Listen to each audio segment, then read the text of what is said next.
37 seconds. That's how long a man lasts in the North Atlantic in winter, not from the explosion. From the water, it's 3 a.m. in the morning, somewhere between England and America. The ocean is black and heaving, 15-foot waves rolling in from the west. A merchant sailor is gripping a rain-slicked railing, staring into the dark. No moon, no stars, no coastline, just black water in every direction. He's been at sea for 11 days. His hands are raw, his eyes are burning from salt and exhaustion. And somewhere in the water around him, he doesn't know how close. Something is tracking him, has been tracking him for hours, a shape beneath the surface, patient, quiet, waiting for the exact right moment. He doesn't hear the torpedo. Nobody ever does. Between 1939 and 1945, the longest military campaign of the entire Second World War was fought, not on land, not in the skies, but on the ocean. No trenches, no jungle, no desert sand. Just cold water, iron ships, and an enemy you could never, ever see coming. This is the story of the Battle of the Atlantic, and it nearly ended the war before it had truly begun. To understand why this battle mattered so much, you need to understand one simple truth about Britain in 1939. Britain is an island. Everything that kept the country alive, food, fuel, weapons, ammunition, raw materials, had to come across the sea. There was no other way, no land bridge, no back road. Every loaf of bread, every barrel of oil, every rifle and tank part had to travel thousands of miles across the open Atlantic before it could reach British shores. And the Germans knew this. Hitler understood that if he could cut those supply lines, if he could stop enough ships from getting through, Britain would not need to be invaded. It would simply starve. Factories would shut down. Planes would run out of fuel. Soldiers would have nothing left to fight with. The whole country, slowly, would grind to a halt. So Germany went after the ships, not with battleships, not with aircraft carriers, with submarines. Win the Atlantic or lose the war before it ever reached land. In German, they were called Unterseeboote, underwater boats. Everyone else called them U-boats. And from the very first days of the war, they were terrifying. Picture this. A U-boat is roughly the length of a football field. It carries a crew of around 40 to 50 men. Inside, it is cramped, dark, and damp. The men live practically on top of each other. The air goes bad within hours of diving. Everything smells of diesel fuel and sweat and the sea. But none of that mattered when you were the hunter. A U-boat could cruise on the surface at night, almost invisible to the naked eye. Low in the water, quiet. It could track a convoy of ships for hours, sometimes days, waiting for exactly the right moment. And when that moment came, it struck fast. A torpedo is not loud when it leaves the submarine. There's a hiss, a rush of bubbles, and then silence. The sailors on the target ship might hear nothing at all until the explosion tears through the hull. The whole thing could be over in minutes. Some ships went down in under 2 minutes. Men who survived said the worst part wasn't the explosion. The worst part was the darkness, the freezing water. Treading for your life in an ocean that didn't care whether you lived or died, while the submarine that just killed your ship had already slipped back beneath the waves. Gone, invisible again. Germany's U-boat commanders were not random. They were trained, confident, and in the early years of the war, devastatingly effective.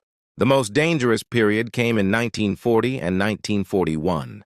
German submariners actually gave it a name. They called it Die glückliche Zeit, the happy time, because for them it was exactly that. Allied ships were going down faster than they could be replaced. U-boats were running in wolf packs, groups of 10, 15, sometimes 20 submarines working together. They would spread out across hundreds of miles of ocean like a giant net. When one U-boat spotted a convoy, it radioed the others. Then they all closed in at once, from multiple directions, at night, underwater. There was almost nothing the convoy could do. In 1 week, in October 1940, a single wolf pack hit a convoy called SC-7. Out of 35 merchant ships, 35 ships carrying food and fuel and supplies desperately needed in Britain, 20 of them were sunk. 20 ships in 1 week. The math was becoming impossible to ignore. Britain was losing more ships than it could build, importing less food than its people needed to survive. By early 1941, Winston Churchill was privately telling his closest advisors that the U-boat threat was the one thing, the only thing, that truly frightened him. Not the German army, not the Luftwaffe, bombing London every night. The submarines. Because if the submarines won, everything else was already lost. So how do you fight something you can't see? That was the question keeping Allied commanders awake through 1941 and deep into 1942. And for a long time, a catastrophically long time, they simply could not answer it. Here's what that actually looked like in practice. Every single week, convoy commanders sat in planning rooms and made decisions they knew were going to get people killed. Not might, not possibly. Going to? The only question was how many and which ships. They moved pieces on a map. They sent men into the dark. And then they waited for radio reports to come back, knowing that silence from a convoy position almost always meant the same thing. Another ship, gone. This wasn't a battle. It was a slow strangling. And the U-boats were getting sharper. At the same time, the Allies were running out of answers. Wolf packs were now coordinating across hundreds of miles of open ocean with a precision that was almost impossible to counter. When a torpedo wake was spotted, the submarine had already moved. When a depth charge was dropped, the U-boat was already gone, repositioning somewhere in the dark below. Convoy escorts were firing at shadows, firing at water, firing at nothing, because doing nothing felt unbearable. And then there was the Black Pit, a vast stretch of the central Atlantic so far from land that Allied aircraft simply couldn't reach it. No patrol planes, no air cover, no eyes above. U-boats could surface there, in broad daylight, and operate with almost no risk at all.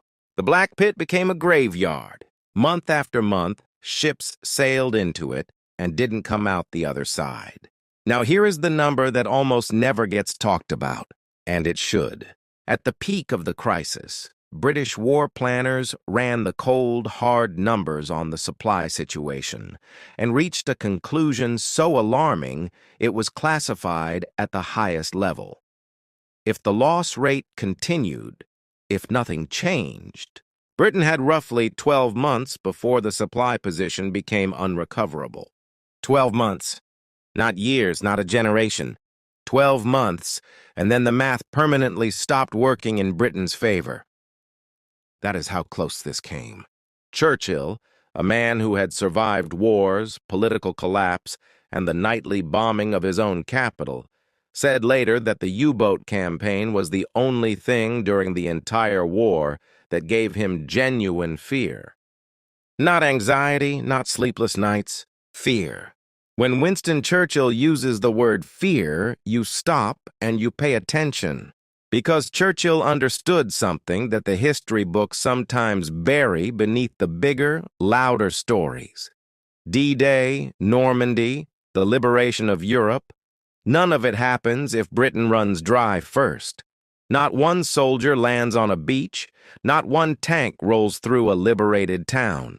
None of it exists if the Atlantic is lost. And then slowly, things started to change. The first shift was intelligence. In one of the great secrets of the entire war, British codebreakers had been working around the clock at a place called Bletchley Park, a quiet country house in the English countryside, trying to crack the German military code known as Enigma. The Germans believed Enigma was unbreakable, They were wrong. By 1941, British intelligence was reading German naval communications. Not always, not perfectly, but enough to understand how U-boats were being directed, enough to reroute convoys around wolf packs before they could strike. Ships that were rerouted didn't get hit. Ships that didn't get hit meant supplies reached Britain. Supplies that reached Britain meant the country stayed in the fight. It sounds simple. In practice, it was extraordinarily delicate. Because if the Germans ever suspected their code had been broken, they would change everything immediately. So every piece of intelligence had to be used carefully, quietly, without giving anything away. The codebreakers at Bletchley Park never fired a single shot, but they may have saved more lives than any soldier in the war. And here is the part that stops most people cold. For nearly 30 years after the war ended, almost nobody knew. The men and women who worked at Bletchley Park were sworn to total secrecy. They went home to their families. They attended victory celebrations. They watched the war be remembered and retold. And they said nothing. Some of them carried that secret for the rest of their lives. Some took it to their graves. They won one of history's greatest battles. And they couldn't tell a single soul. The second shift was technology. Early in the war, detecting a submarine under the surface was nearly impossible. Ships had a system called ASDIC, a basic underwater sound detection tool, but it had real limitations. It couldn't track a U-boat on the surface at night, and night was exactly when U-boats liked to attack. The answer came from a small device called centimetric radar. Earlier radar was easy for the Germans to detect.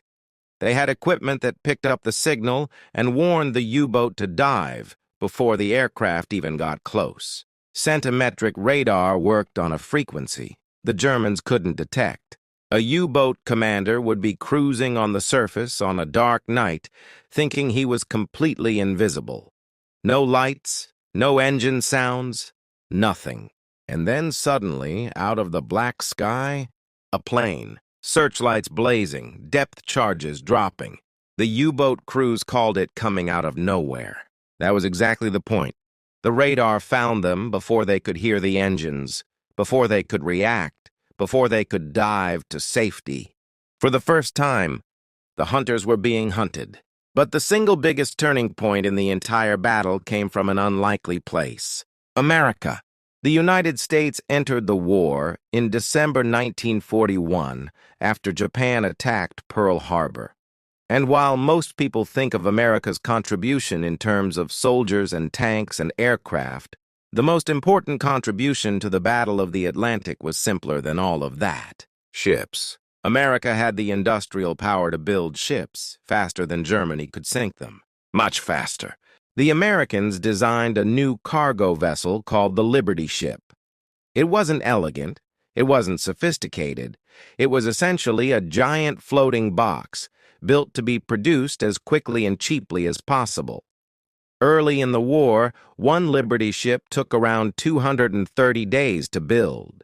By 1943, they had cut that down to an average of 42 days. One shipyard, the Kaiser Yard in California, built a Liberty ship in 4 days, 15 hours, and 26 minutes, as a demonstration, as a message to Germany, to the world. You cannot sink ships faster than we build them. And that changed everything. The spring of 1943 is where historians look when they want to find the exact moment the tide turned. March 1943 was the worst month of the war for Allied shipping.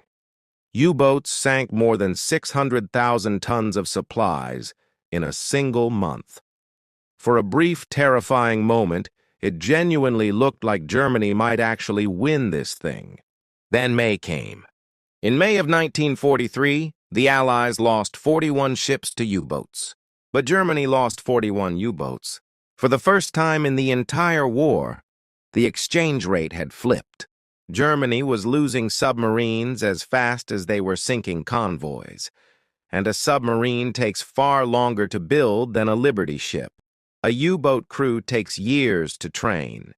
When an experienced commander went down with his boat, Germany couldn't simply replace him. Admiral Karl Dönitz, the man in charge of Germany's entire U-boat fleet, pulled his submarines out of the North Atlantic that same month. Temporarily, he told himself. He never truly recovered the advantage. From that point forward, it was the U-boats that lived in fear. Better radar, faster escort ships, improved depth charges, new weapons that could fire multiple charges at once, surrounding a diving submarine, giving it nowhere to go. The Black Pit was closed. Aircraft now had the range to cover the entire Atlantic. The wolf packs were being broken apart one by one. By 1944, a U-boat crew's life expectancy was terrifyingly short. Of the roughly 40,000 men who served in German submarines during the entire war, nearly 28,000 did not come home. The hunters had become the hunted. By the time the war in Europe ended in May 1945, the Battle of the Atlantic had lasted 5 years, 8 months, and 5 days, the longest continuous campaign of the entire war. More than 3,500 Allied merchant ships were sunk. Over 72,000 sailors and merchant seamen lost their lives. On the German side, roughly 783 U-boats were destroyed, and most of their crews went down with them. The numbers are staggering, but the numbers don't tell you what it was actually like. They don't tell you about the merchant sailor, often a civilian, not even a soldier, who crossed the Atlantic 16 times during the war, knowing every single time that he might not make it back. Who went anyway, because the food and the fuel and the weapons had to get there, and somebody had to carry them. They don't tell you about the young naval officer standing watch at 2 in the morning, straining to see through the rain and the dark, knowing something is out there but not knowing where. They don't tell you about the U-boat crewman, 19 years old, lying in his bunk deep beneath the ocean, listening to depth charges getting closer, each one louder than the last, waiting. The Battle of the Atlantic was never glamorous. No famous beaches, no iconic photographs, no single moment that everyone remembers. Just years of darkness and cold water and quiet courage on both sides in a battle that most people have largely forgotten.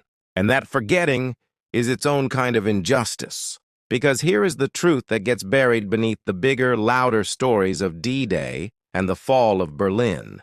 None of it happens without this. Not one landing craft hits a beach. Not one liberated town cheers in the street. Not one moment of Allied victory that you've ever seen in a film or a photograph, none of it exists. If those convoys stop sailing, the entire war runs through the North Atlantic, through those sailors, through those ships, through 5 years of darkness on an ocean no one was watching and no one was celebrating. Ordinary men doing the only thing that mattered, showing up. And somewhere beneath that cold black water right now, in depths so dark that light has never once reached them, the ships are still there, and so are the men who never made it home. Nobody gave them a parade. Nobody made a monument. Most of them don't even have a grave. Just the ocean. The most important battle of the Second World War was fought in the dark by men nobody remembers, on an ocean nobody was watching. And they won it anyway.